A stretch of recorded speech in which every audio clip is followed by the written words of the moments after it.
Hey everyone, I just wanted to let you know that today I will be discussing my top 10 classes to play in Dungeons and Dragons. These are in alphabetical order, and I will mention which one is my favorite. However, currently in 5th edition, there are a total of 14 different classes. This includes the add-ons as well. These classes are Cleric, Fighter, Rogue, Wizard, Barbarian, Bard, Druid, Monk, Paladin, Ranger, Sorcerer, Warlock, and there are also two add-ons, the Artificer and Mystic.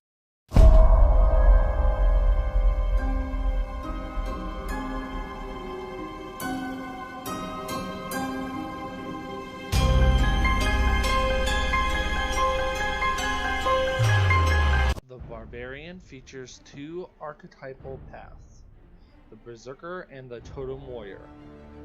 The Swords of the Coast Adventurer's Guide adds another archetype exclusive to Dwarves of the Forgotten Realms, called the Battle Rager. Path of the Berserker archetype heightens a Barbarian's rage, allowing for more savage attacks. Path of the Totem Warrior archetype pairs a Barbarian with a beast, imbuing the Barbarian with some of the beast's attributes. For an example, a bear gets added strength and toughness. The Battle Rager, exclusive to Dwarves, allows you to wear spiked armor and use it as a weapon. The Bard class is versatile, capable of combat and of magic. Divine magic in earlier editions, arcane magic in later editions, such as 5e. Bards use their artistic talents to induce magical effects. The class is loosely based on the special magic that music holds in stories such as the Pied Piper, and in earlier versions was much more akin to being a Celtic Fili or a Norse Skald, although these elements have largely been removed in later editions.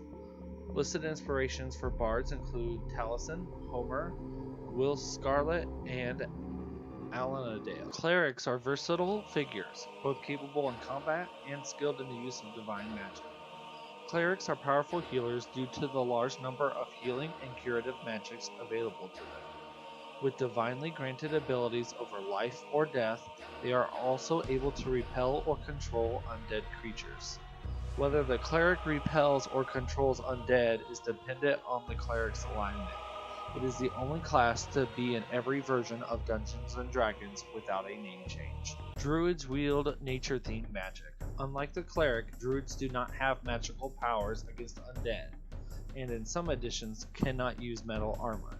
Druids have a unique ability that allows them to change into various animal forms and various other qualities that assist them in natural settings.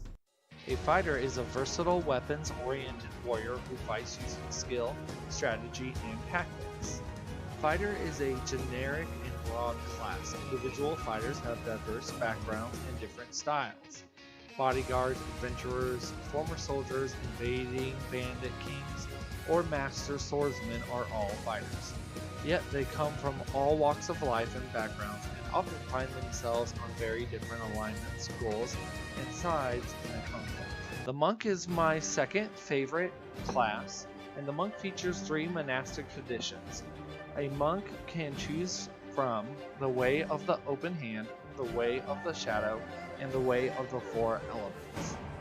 In the Sword Coast Adventurer's Guide, 2 more traditions are added, the way of the long death and the way of the sun soul. The way of the open hand are the master of martial arts, allowing monks to manipulate ki in combat. Way of the shadow monks are sneaky and stealthy, allowing monks to use ki to hide themselves. Way of the 4 element monks are masters of harnessing the elements through ki.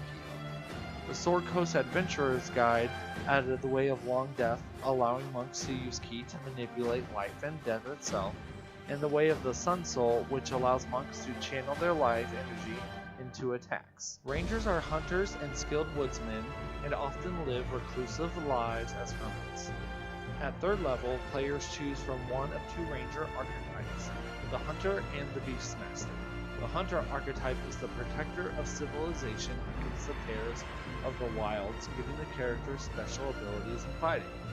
The Beastmaster archetype forges a connection between civilization and beast, allowing the character to interact with animals in certain ways, including gaining an animal companion to control. A rogue is a versatile character capable of sneaky combat and nimble tricks. The rogue is stealthy and dexterous, and in 2nd edition was the only official base class from the player's handbook capable of finding and disarming many traps and picking locks. The rogue also has the ability to sneak attack or backstab in previous editions enemies who are caught off guard or taken by surprise, inflicting extra damage. The sorcerer is my favorite class to play. A sorcerer is weak in melee combat but a master of arcane magic, generally the most powerful form of D&D magic. Sorcerer's magic ability is innate rather than studied like a wizard's. In the words of the 3.5 Player's Handbook, sorcerers create magic the way a poet creates poems, with inborn talent honed by practice. They are given 2 sorcerer origins to choose from, Draconic Bloodline and Wild Magic. The Sword Coast Adventurer's Guide does add a 3rd sorcerer's origin, that of Storm Sorcery. Draconic Bloodline sorcery draws its power from a draconic magic in the character's blood, imbuing the sorcerer with certain traits of that particular dragon type. Wild Magic sorcery draws its power from the chaos of wild magic, giving the character unpredictable but powerful spell effects, which is my favorite personally. Storm sorcery from the Sword Coast Adventurer's Guide adds the power of the storm, giving sorcerers the power to control the weather. The Warlock is a magic-using class with a combination of spells and invocations granted by the Warlock's patron. The Warlock has 3 options for its patron: Archfey, Fiend, and Great Old One.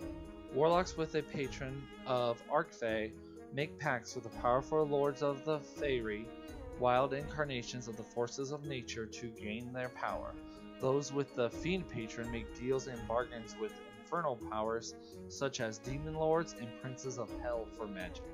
And those with the Great Old One patron draw their magical power from the far realm. Strange dark gods of entropy such as Tharzadon, I'm sorry if I pronounced that incorrectly, or even eldritch alien beings, and are often on the verge of insanity. The Sword Coast Adventurer Guide adds a 4th possible patron, the Undying, drawing their powers from pacts with powerful immortals like Ayaz, the Dread of the Lequeen Vault, a person who does things with magic, because I can't remember jack shit. The Sorcerer is my favorite thing that I can't even finish because I lost my train of thought. The Monk is my 2nd favorite class, and the Monk features 3 monastic traditions. I sound like Miranda sings.